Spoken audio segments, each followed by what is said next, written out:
महाराष्ट्र के कोल्हापुर में कांग्रेस नेता राहुल गांधी ने एक दलित परिवार से मुलाकात की, उनके साथ किचन में खाना बनाया और साथ खाया भी। राहुल ने इसका वीडियो अपने सोशल मीडिया अकाउंट पर शेयर किया है। और वहीं दूसरी तरफ मालदीव के राष्ट्रपति मुइज्जू और पीएम मोदी की आज मुलाकात हुई। राष्ट्रपति ने जून में प्रधानमंत्री मोदी के शपथ ग्रहण समारोह में हिस्सा लिया था, लेकिन यह उनकी भारत की पहली द्विपक्षीय यात्रा है। 4 दिन की यात्रा पर भारत पहुंचे मुइज्जू दोनों देशों के बीच इस दौरान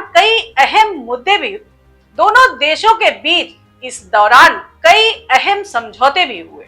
और साथ में ही आज असदुद्दीन ओवैसी ने कहा, मुसलमानों, हिंदुओं, दलितों, आदिवासियों, सिखों, ईसाइयों को खतरा नरेंद्र मोदी और मोहन भागवत से है। मैं तमन्ना द संकेत लाइव में आप सभी दर्शकों का स्वागत।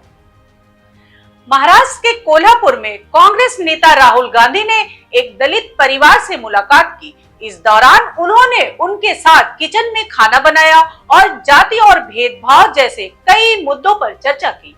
अजय तुकाराम संधे जी और उनकी पत्नी अंजना तुकाराम संधे जी से मुलाकात के बाद राहुल गांधी ने कहा कि दलित किचन के बारे में आज भी बहुत कम लोग जानते हैं।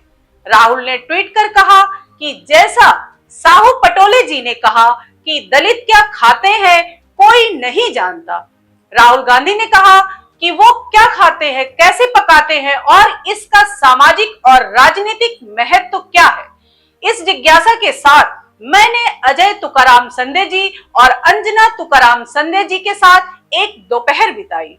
उन्होंने कोल्हापुर महाराष्ट्र में मुझे अपने घर सम्मान के साथ बुलाकर रसोई में हाथ बटाने का मौका दिया।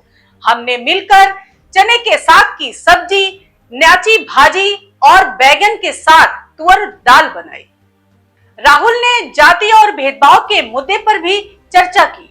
उन्होंने आगे कहा कि पटोले जी और संधे परिवार के जाति और भेदभाव के निजी अनुभवों पर बात करते हुए हमने दलित खानपान के प्रति जागरूकता की कमी और इस संस्कृति के डॉक्यूमेंटेशन के महत्व पर चर्चा की। बहुजनों को हिस्सेदारी और अधिकार संविधान देता है और उस संविधान की रक्षा हम करेंगे, लेकिन समाज में सभी की सच्ची समावेशिता और समानता तभी संभव होगी जब हर एक भारतीय दिल में भाईचारे की भावना के साथ प्रयास करे। राहुल गांधी ने कहा था, देश में 90% दलित पर उनकी बात नहीं होती। राहुल गांधी ने शनिवार को कोल्हापुर में छत्रपति शिवाजी के मूर्ति का अनावरण किया था। इसके साथ ही उन्होंने संविधान सम्मेलन को संबोधित किया था।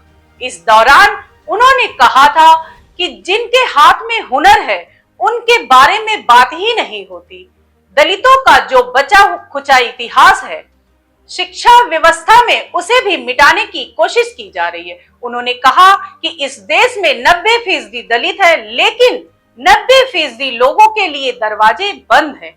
आप कहीं भी देख लीजिए। प्रधानमंत्री नरेंद्र मोदी और मालदीव के राष्ट्रपति मोहम्मद मुइज्जू के बीच आज मुलाकात हुई।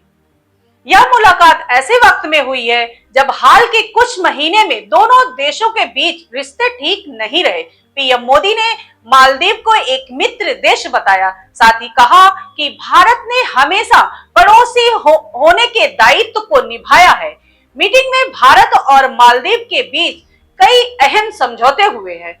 कुछ वक्त पहले मुइज्जू का झुकाव चीन की ओर अधिक था, लेकिन देश की आर्थिक स्थिति गड़बड़ हुई तब मुइज्जू के तेवर बदल गए। मुइज्जू को इसका फायदा भी मिला है।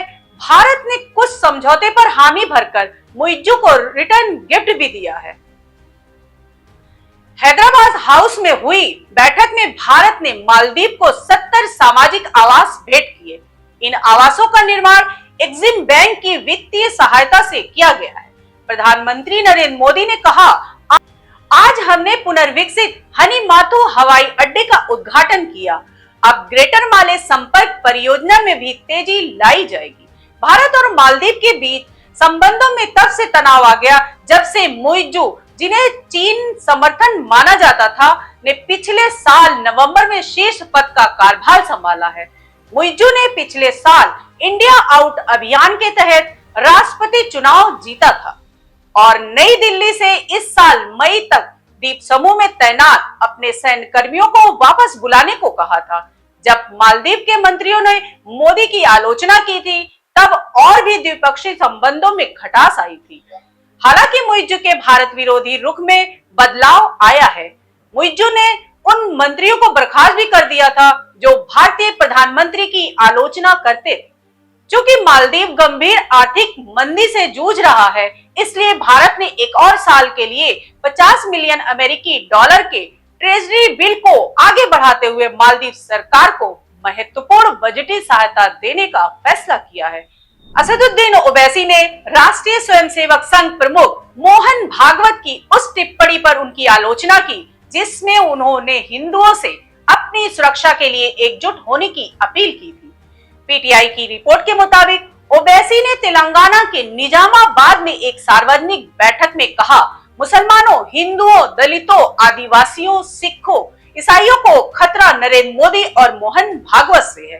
दरअसल रविवार 6 अक्टूबर को राजस्थान के बारा में स्वयं सेवक एकात्मकरण कार्यक्रम को संबोधित करते हुए भागवत ने कहा कि हम यहाँ प्राचीन काल से रह रहे हैं। भले ही हिंदू शब्द बाद में आया, हिंदू सभी को गले लगाते हैं। वे निरंतर सद्भाव के माध्यम से सद्भाव में रहते हैं। पीटीआई ने भागवत के हवाले से कहा कि हिंदू समाज को भाषा, जाति और क्षेत्रीय मतभेदों और विवादों को खत्म करके अपनी सुरक्षा के लिए एकजुट होना चाहिए।